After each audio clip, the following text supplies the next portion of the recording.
Welcome to The Sound of Economics, the podcast series by Bruegel, the Brussels-based economic think tank, which this week is holding a series of exceptional live recording sessions to cover our analysis of the economic consequences of the war in Ukraine as it is unfolding. This episode is also part of our Zhongguan Mundus series, our monthly newsletter about global China as seen from Europe. The link to subscribe is going to be in the show notes. I'm here with our senior fellow, Alicia Garcia Herrero, joining us from Taipei. Hi, Alicia. How are you? Oh, fine. Thank you. And I'm happy to have with us also Elena Rybakova, who is Deputy Chief Economist at the Institute of International Finance based in Washington, D.C. Hi, Elena. Thanks for joining us today. Hi, Giuseppe. Hi, Alicia. In this episode, we want to understand better the dynamics at play between Russia and China. I would like to remind you also that you can ask questions during this live recording session by connecting to Slido, sli.do, and typing there the hashtag China. So back and starting about the topic. The past few days, we are seeing a fast-moving situation on the front of the war, of course, but also on the front of the relations between Beijing and Moscow, with many question marks about shift in tones in Beijing related to the conflict, but which can still be inscribed within an ambiguous neutrality stance from the China side. On one hand, avoiding to ditch the partnership with the Kremlin.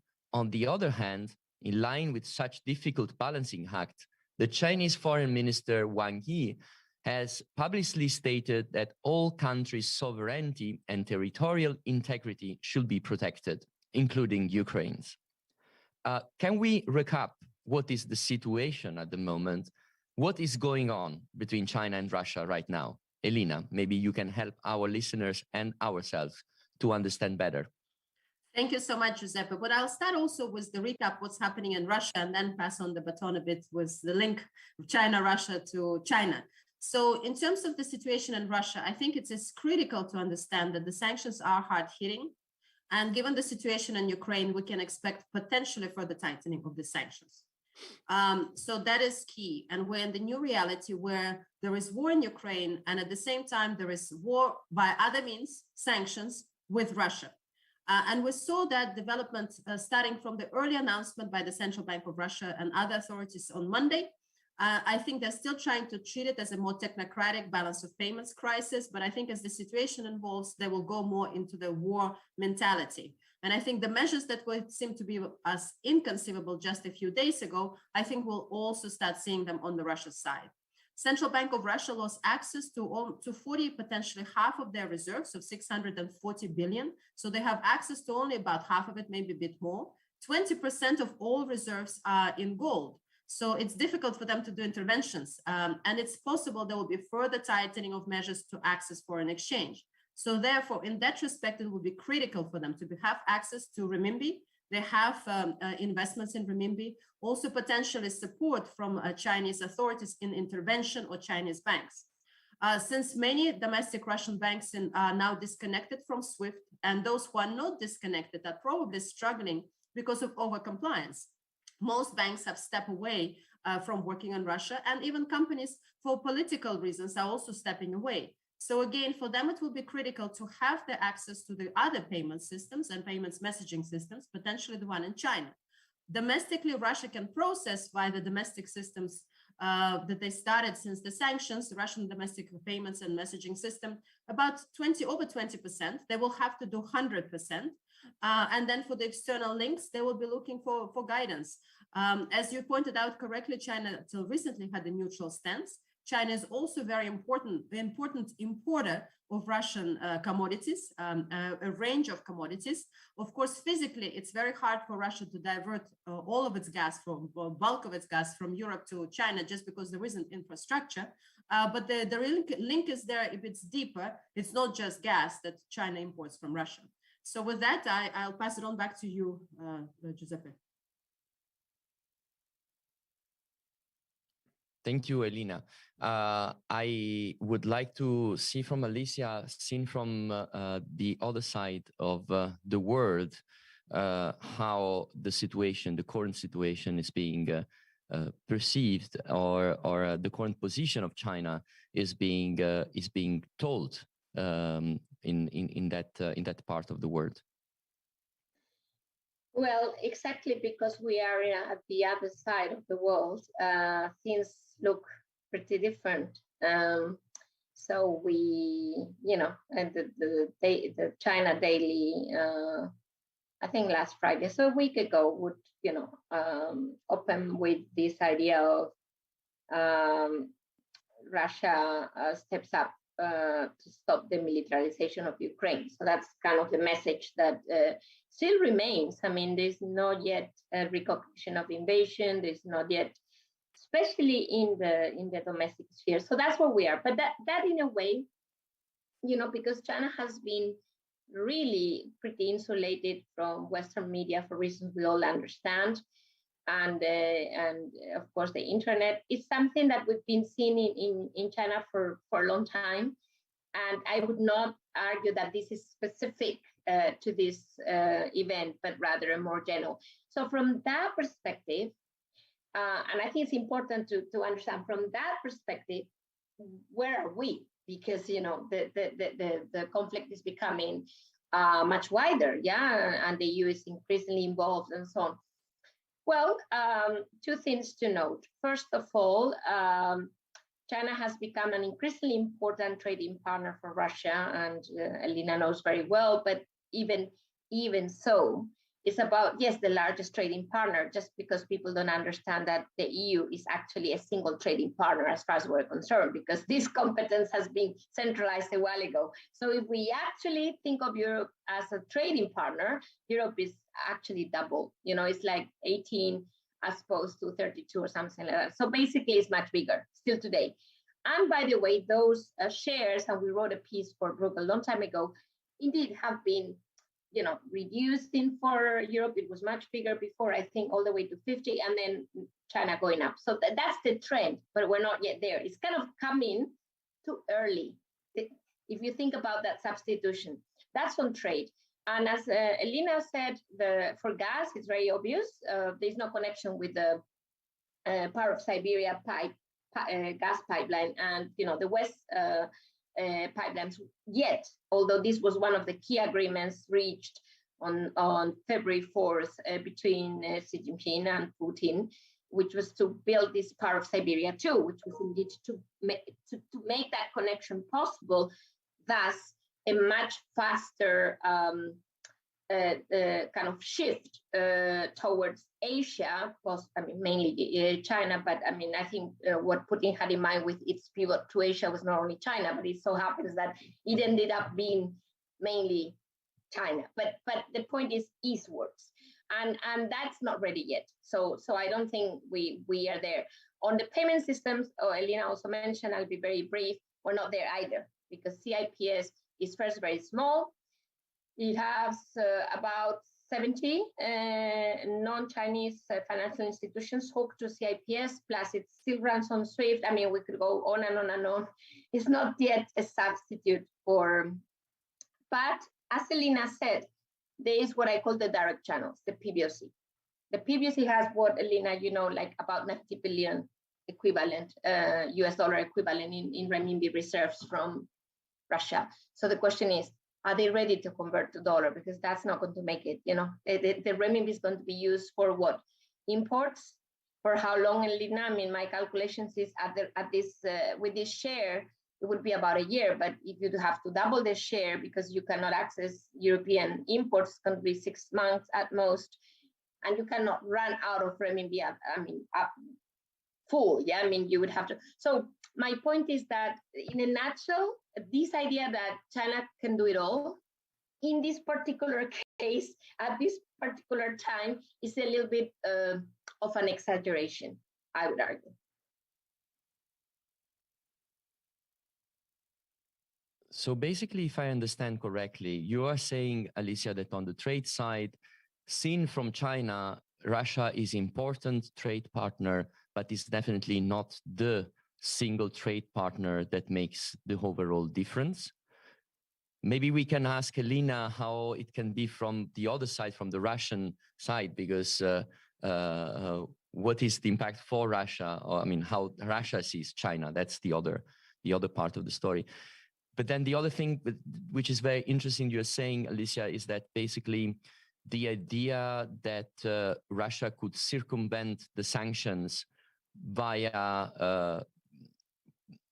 China, you know, in one way or another, circumventing the ban of certain banks on SWIFT and starting to use the Chinese system of payments and the other things you mentioned. Basically, there is not enough scale over there to make China the reason why Russia would not care about the sanctions. Basically, if I'm putting it in other words. So maybe we can stay a little bit more on the economic side, and indeed, Elina, maybe you can help us to, in a reverse fashion from what Alicia has been telling us. How do you think Russia is seeing the economic effect, you know, of the relations with China in this very moment? Let's keep let's pause for a while afterwards, and we go back to the history of the relations and so on, because that will be a very important thing to put into perspective. But you know, immediate still on the analysis of what's going on there.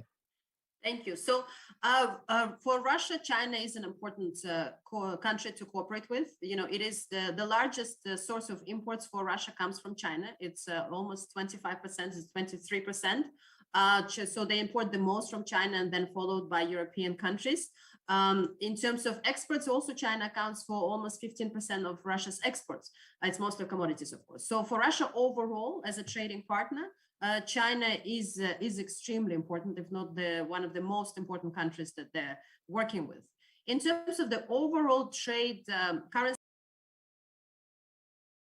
sort of currencies for trade, still, you know, it's euro, it's a bit of ruble, but, you know, dollar, these are the key currencies. Even with China, the trade doesn't happen in renminbi or rubles. There is some, but it's still very small. So for Russia overall, rubles account for, I think, like 12-15% of total trade. It's not with China, it's with some of the other republics that Russia is trading with. And of course, dollar is still the most important one with 55%. So for Russia, this is the trade relationship. But I have to say, this week, today, for Russia, it's most important what to do with the central bank. You know, trade is almost secondary at the moment. I'm sure we'll come to think about that once we start discussing trade embargoes and sanctions. And I am afraid it's very likely we're going to come to that. But as of now, Russian central bank is fantastically trained, wonderful experience, but they have found themselves in the new reality of war. And I think it's still taking them time to readjust. They started with technocratic measures. They moved their rate, they more than doubled the rate to 20%. The interbank market is still coming to 28. They were forced to keep the Moscow exchange closed most of this week. They've been closing it. Externally, equities can no longer be traded on the London exchange, for example. They're increasingly putting in capital controls. So just very quickly on the capital controls, 80% of exports have to be surrendered. Then you also have potentially 30% charge on conversion. And then you're also no longer honoring foreigners' requests for equities or fixed income in order to repay. Also, there is talk of not repaying FX denominated debt, potentially new debt, but I think we're going to move to total debt. And one of the comments from the authorities was that we're not going to allow foreign companies to divest from Russia, period. So, and this is, we are, Wednesday? So I think Russian central bank and the authorities really at this stage need somebody outside, and they're looking to China to help them with the interventions on the market. We have about 21% of household deposits on foreign exchange, non-rubles, so it can be euro, dollar, anything. It's about 200 billion rubles. So this reserves, the half of 640, let's say, 300 and something, 400 maybe. There are a lot of demands on it already. If they don't manage to stop conversion and they really don't want to go towards freezing of foreign exchange deposits of individuals, they need to find a way to intervene in the market constructively. And I think this is the first call of business with China, with the central bank. And Alicia, I don't know if you have any elements to reply to Elena in this regard. Do you Yes. think China is going to do any of those things that Russia expects? Well, at a high price. Well, there are already some little presence in the English cooperation signed on February 4th, I believe. One was Arctic cooperation, which I'm sure Russia had to give up, or in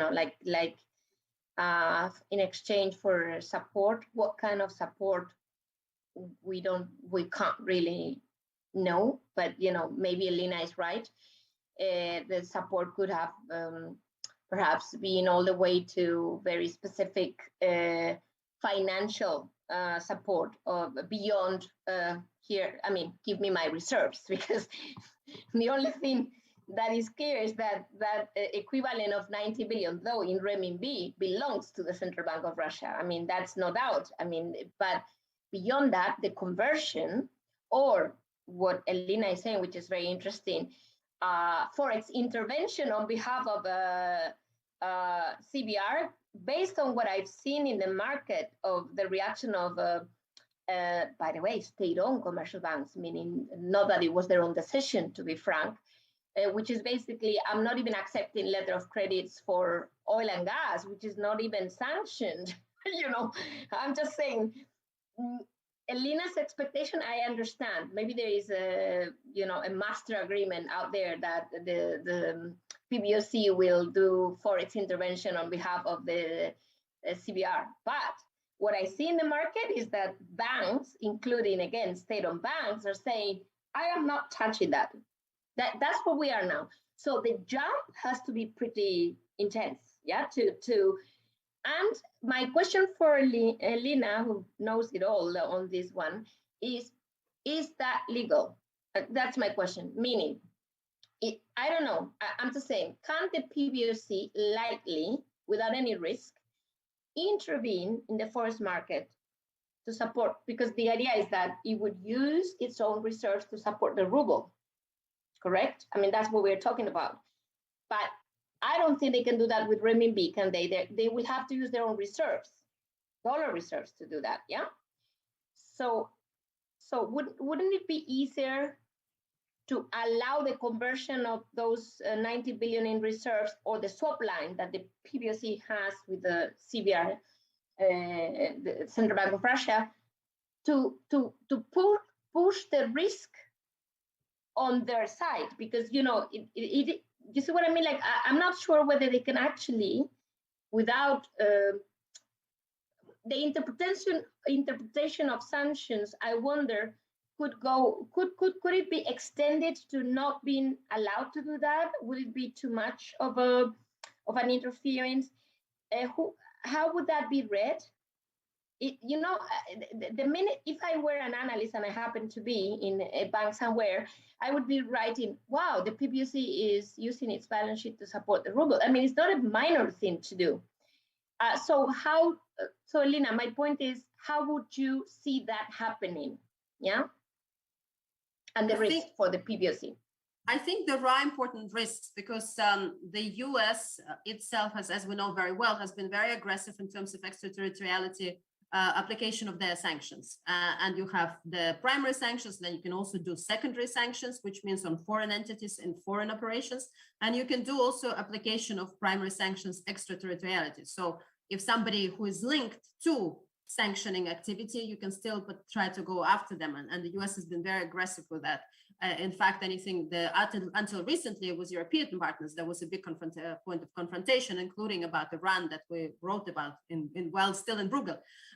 So US can be very forceful with the application, and China, as we know, after Hong Kong, there were concerns about also sanctioning China at some point. So that is not entirely off the table. So I think the US and Europe will be watching very closely what China does and trying to see how they can link them in via this sort of extraterritorial application of sanctions. If you do any transactions with dollars, eventually it goes back to US jurisdiction. And for example, no international bank can possibly work with the banks on SDN list, and central bank is not on the SDN list. But if you are on SDN list, if you're found to work with them and you want eventually have access to the US dollar, it's likely they will trace you and they can go after you. With the central bank now, I think the thinking, it's very new. It's the central bank is not on SDN list. It's somewhat different way of sanctioning. So where we are finding out as we go along, because Russia also has issues with BIS. BIS in theory, it's sort of a different legal entity. For example, or the IMF, the SDRs at the IMF, it's also very different legal entities, but respectively, they are in the US and in Switzerland. And Switzerland says it's going to be complying with the sanctions. So what does it mean for the either IMF or BIS? In theory, they have protection of the reserves there, but we are in this new world. So yes, I think China and especially Chinese banks, of course, going after PBOC with sanctions, that would be extreme. But Chinese banks, I think the US will definitely, and Europe will try to look for ways to do so. That said, US has much more experience about extraterritoriality of application of sanctions than Europe. I find it hard to find the cases of, and Alicia probably also knows that where Europe would do that. And if you look at the European Commission statements, they say that at the time, with respect to the US, we find extraterritorial application of sanctions against our values, against our, we find it sort of illegal. We want to fight it. So if they were to do the same, I think that would be a bit tricky. All these posits that the Chinese banks might try to help the Russian financial system. But as we have seen also in my introduction, the situation is much more ambiguous than that, if I understand correctly. So here where politics comes into place. And I have to say that I have several questions from the audience around that question, of course, which is this ambiguity, how it's going to play out in the next hours or days, on one direction or the other direction, because it seems that it could go both ways at the moment. And from what you are saying, at least maybe I'm extrapolating too much, but from what you are saying, it might not be too much in the interest of Chinese banks or of the Chinese economic system to go against, at least frontally go against the sanctions and trying to shield their own companies and banks from being affected from that. If I am analyzing this correctly, or like paraphrasing a little bit what you're saying for our listeners, would you confirm that the direction of travel could also go on a neutrality which is a bit more compliant to the international reactions, or do you think that signals are over there that this ambiguity will not be resolved as such? I don't know whom would like to reply to this. Basically, the question is what China is going to do. Okay, let me start. And then Elena, because I know Elena is tired from her trip, so I'm going to give her a respite. And that's what China can give to Russia, by the way, a respite. That's not the solution, it's a respite. And for a respite, you can do it in a way that you still comply with sanctions, at least so far. So that's the answer. The answer is the letter of the law and the meaning of the law. So to me, and we've seen this with Iran, frankly, we probably have seen it with North Korea. It's just that it's hard to track, but otherwise North Korea wouldn't be there with it. So, economically speaking, and I don't mean that negatively, because everybody has the right to be there. So, let's face it. Sanctions are not something that I would die for. The point is, where are we now, and why do we need them? But so the letter of the law is that, in my view, Chinese banks will make it very clear that they're complying with sanctions because it's in their interest.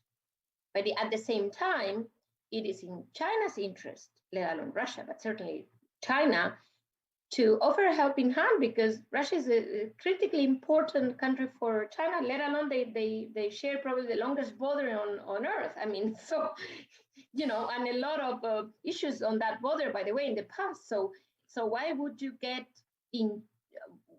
want to have a neighbor in deep trouble, number one. Too important to fail. Why would you not benefit from offering a helping hand if you've done that, even again without a neighboring, even if not neighboring Iran, given the resources and you know.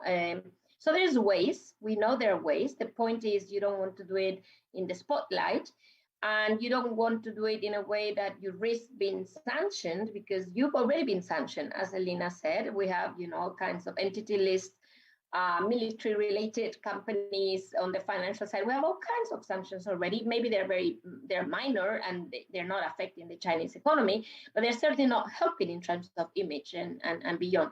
So I think that's the parallel road. But politically, how do you do that? So of course, playing an intermediary role is a way, but I frankly doubt that Zelensky will be jumping on it, because at the end of the day, you need to make sure that an intermediary is indeed neutral. And it's not about Russia, it's about Taiwan. That's the problem, that we have another little thing out there where I'm happy to sit now, that is essential for that intermediary role, because you want to set a precedent that is not only for this conflict, that is for something else. So that's why, as I always say in the last week, China is in a bind, because it has too many objectives and too many constraints, and some of them do not even relate to this conflict. So it is a very difficult position. Thus, I think the tone, and I finish here, always observe.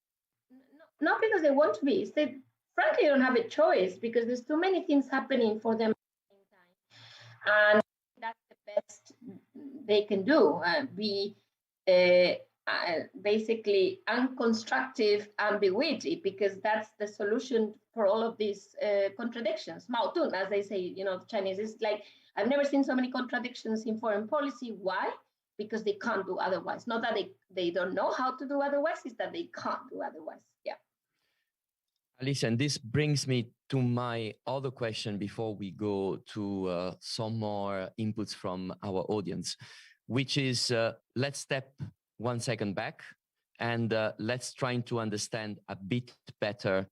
You mentioned it yourself in your reply, the strategic importance of Russia for China, but I think that this is the time for understanding a bit more the broader aspects of China-Russia relation and how they have been evolved in the past years.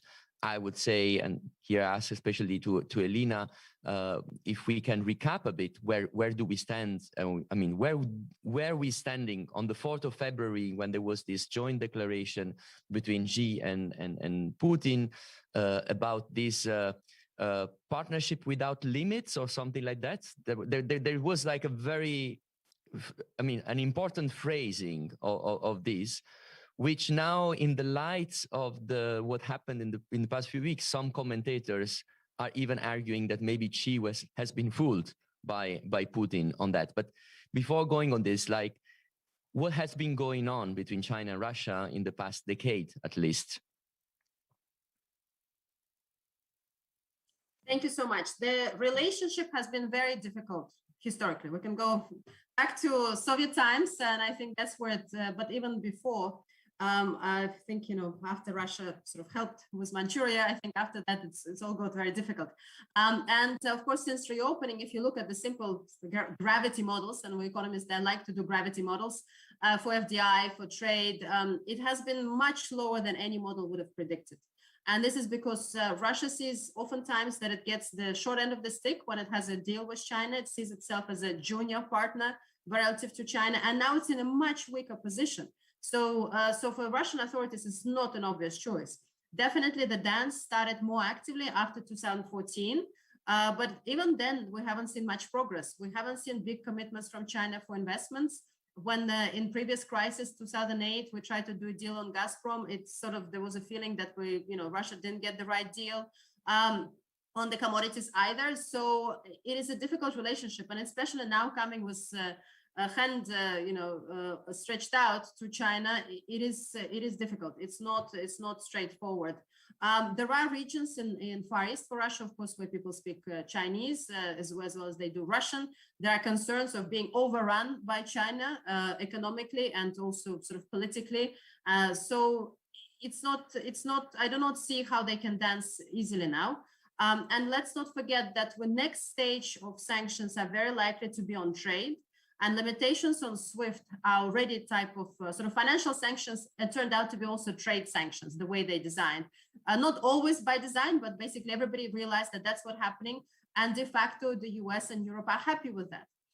If the hostilities, if the war in Ukraine continues, we could see also further limitations on commodities. So that's where it might get a little bit interesting for China, whether they would like to do some sort of trade deals with Russia. So that's where we are on the Russian side.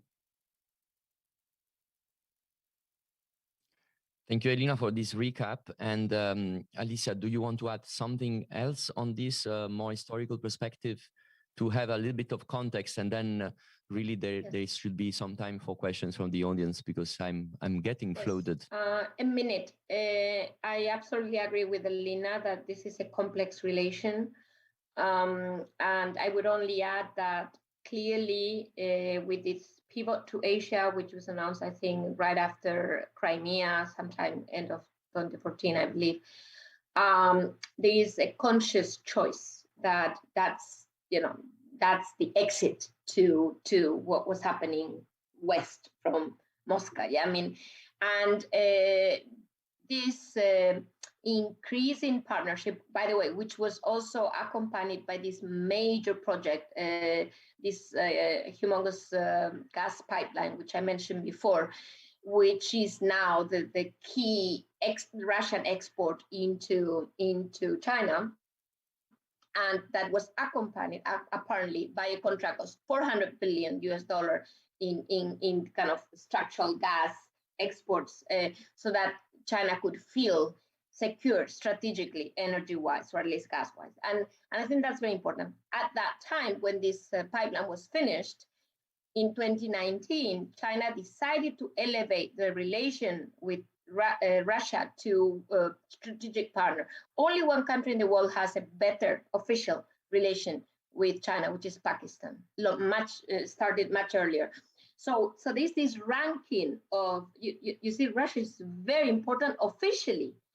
And finally, beyond that, February, I mean, during the Olympics, this big endless cooperation, which I think could be a historical event, depending on what happens now in terms of China's reaction to the Ukraine conflict. Yeah, it could literally be one that you read in history books, depending on ultimate reaction long term on Russia's situation. So I just wanted to clarify that.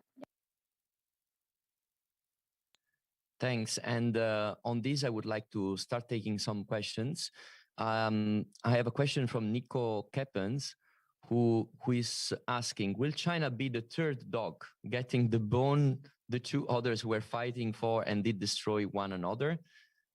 Putting in another way, another question from an anonymous was saying, West is spending more on defense and humanitarian aid while China gains from increased trade with Russia. Will China be the real victor of this war? Maybe I just start quickly. I don't see any real victors from this war, to be honest. It is bad. It's going to get worse. And as Alicia explained, China is watching this potentially with horror as much as everybody else, and trying to do this foreign policy dance that has become much more complicated than when they were signing this agreement for cooperation. So it's we know that sanctions, for example, on oil from Iran gave some some waivers if the imports from Iran would come down over 6 months. So this is something that so if we go towards trade sanctions, and I would not be surprised we do. In fact, we might be more surprised at how soon we do go there, and maybe we start with oil and other commodities, not gas. We don't have to start with gas. Then yes, China and other countries in India could benefit briefly, but again, I think the choice ultimately in case of Iran was made. People went away from Iran and moved on. So I think with an open war conflict in Europe, I think globally countries will be very careful. and it's doubtful we'll have clear winners from this conflict. Thank you, Elina.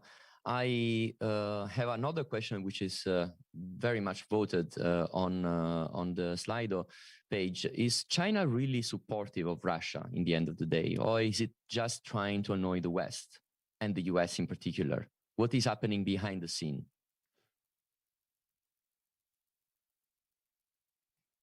I don't know if Elina or Alicia, yes. Yes, I mean, of course, it all depends on what you mean by supporting. Yeah, I mean, how much can China do without hurting itself? That's, I think, the level of support you can imagine China can offer. Because China is not in the best of circumstances, yeah, where the economy has been decelerating very rapidly. We have the 2 sessions starting this weekend, which is basically this Lianghui, this meeting where they discuss the economic prospects for the year, and they need to possibly announce a growth target. And with this uncertainty, maybe they will avoid it as they did during COVID. But my point is, China is not like jumping around and, you know, in the best. I mean, this is not 2010 at all. So what they can do, I think, is relevant, but not enormous for Russia.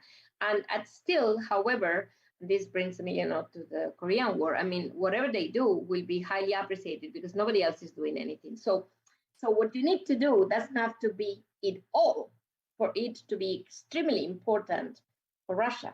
So that's the leverage that China has, that a little could be a lot. And that's, I think, the deal here.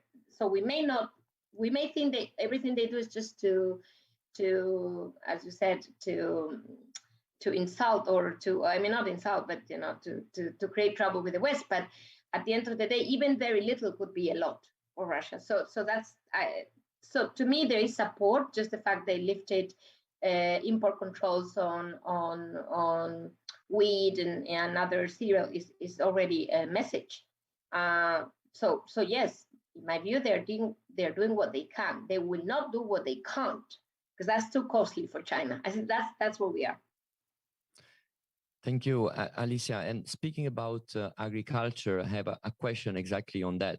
And a question about if China is able and willing to export more agricultural food to Russia as EU agri-food exports are disrupted. And the issue of agriculture between Russia and China is pretty a big one when it comes to the relations between the two countries. I think the issue of agriculture at the moment is very big for the world, also because of Ukraine. So Ukraine is the largest producer, it's one of the largest producers from the region. It's even more significant exporter than Russia. And also is exported to countries that might have difficulties, but well, they're already having difficulties like Egypt or Lebanon or Tunisia. So that is potentially another explosive transmission. Ukraine is very important for China, I understand, in defense sectors and potentially others where they have a relationship. So on food, China here has a relationship with Russia, but also with Ukraine.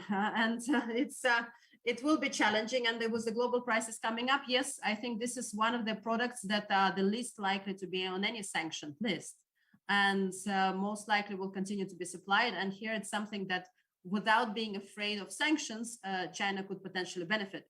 But I'll pass on to Alicia, maybe if she has more to add.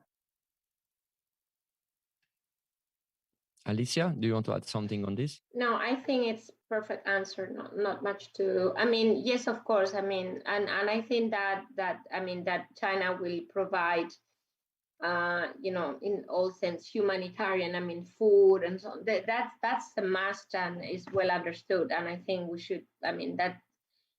To be frank, I don't know why the Russian population has to pay such a high price for. I mean, I understand what we're doing, but on the other hand, I think Russians are not Putin by all means and purposes. So I understand China having the leeway to do that, and I'm happy they will, because otherwise this would be extremely costly for the Russian population. So I see no, I don't think that's the issue, to be frank. I think the issue really is, can Russia use China to reduce so much the cost of sanctions that they don't matter.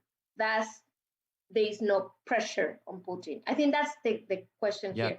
I think this is the question. Its leeway to help Russians, frankly speaking, I think this is the question from the beginning, right, yes. Alicia? It's like from the beginning, what you were trying to present is like a situation where does on the side of Russia, does the weight of China be enough for I would say not nullify, but at least counterbalance the sanctions? And it seems from the first analysis that you both provided that actually this might not be the case, neither on the financial market side, neither on the trade side. And then the other question is there enough interest from China to go full scale in support Russia? And as you are replying to the questions from the audience, it seems they might be able to go as far as it's not going to harm them. And this red line might be crossed. I mean, the threshold of this red line seems to be very low. You know, like it's very easily crossed in the current situation. So China might keep this very ambiguous role at the moment. Of course, we are not substituting ourselves to news outlets, so we will keep observing the situation as it unfolds on the news for that regard.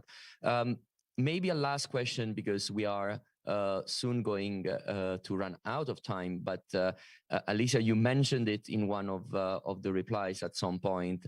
Obviously, we cannot close this conversation without even mentioning Taiwan and understanding now more from the military side of the operations in terms of the stance of China.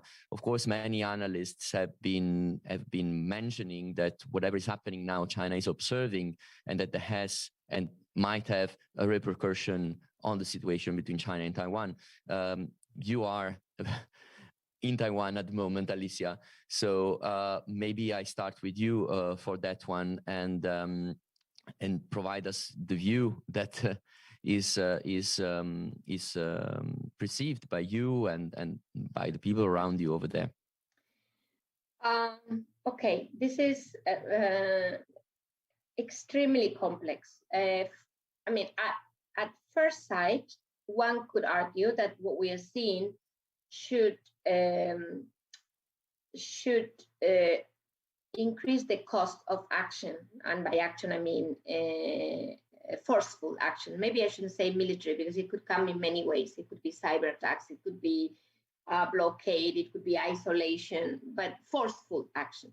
Because that forceful action will be understood and read faster than before, because we are now ready. You know, like I think that's the silver lining is that this should, rationally speaking, this should reduce the chances of anything happening in Taiwan anytime soon. But of course, if Putin had been successful in 2 days, we may have a different conversation, but we're not there yet. And I'm under the control of Elena.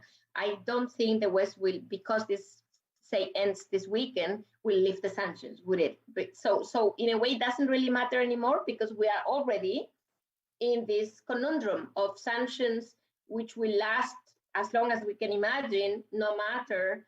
I mean, unless Putin makes a signal, which would still discourage China, because that signal would go against, the idea of a non-costly solution. That's what we are. However, and this is the end of a long story, imagine that the reading of the leadership in China is that, wow, the window of opportunity is shrinking.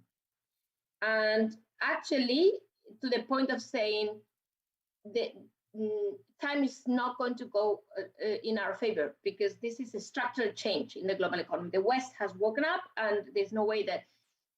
Then what is the best time? When the noise is highest, which is now. So I think 90%, I would say it lowers the probability, but there's that 10%, that tail risk, which is what's the actual interpretation of the time left? Because I want to remind the audience that Xi Jinping in the run up to this new reappointment, let's call it this way, in November, during the discussion of the 5-year plan last year, reminded everybody that that was really, if not his key objective and main reason why he would have to stay longer. So, this has to happen sometime, and we don't have the whole, history of the mainland to do this. There is a finite time, and it can't be very long. So people would say 2028, you name it, but this may change the calculation. So that's why I think there is a risk, although small risk, compared to the lower risk that I think is the most obvious outcome. But we're not fully out of the woods, in my opinion. Thank you, Alicia. Elena, do you want to add anything on this? Thank you. I think given the sort of this, I think it's important to put it in context. So we in Ukraine, everybody's concerned about Moldova. People are concerned about the Baltics, and also Peskov, press secretary of Putin, made comments that the gossips that they will announce a general draft on March 8th are fake. So they're giving specific date, and that's fake. And also there are gossips that they might have a stance of emergency on March 4th is also fake. So I think that's important to watch. That Russia, we talked, there is a war on Ukraine, a physical military war, but the West is doing sanctions, which are similar to an announcement of war. So the question is, at what moment Russia actually says, wait a second, we are at war. West, quote unquote, has announced a war on us, and will start turning to very different responses from their side. So I think that's definitely like a critical tipping point also from their communication, and also what we know from Ukraine, despite the possible talks of negotiations in Ukraine, Russian troops haven't ceased bombing. If anything, they have stepped up the bombing of the cities. So there is no respite on the ground there.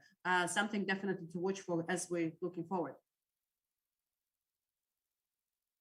Thank you, Elena. And this comes again from the broader perspective and follow-up of the conflict itself, which we are closely monitoring, as I said before, in this series of live podcasts. And we cannot definitely conclude within our conversation of today about China. But yeah, of course, those kind of things that you are telling us they add an additional layer of, I would say, worriness about what we are living in those days, of course.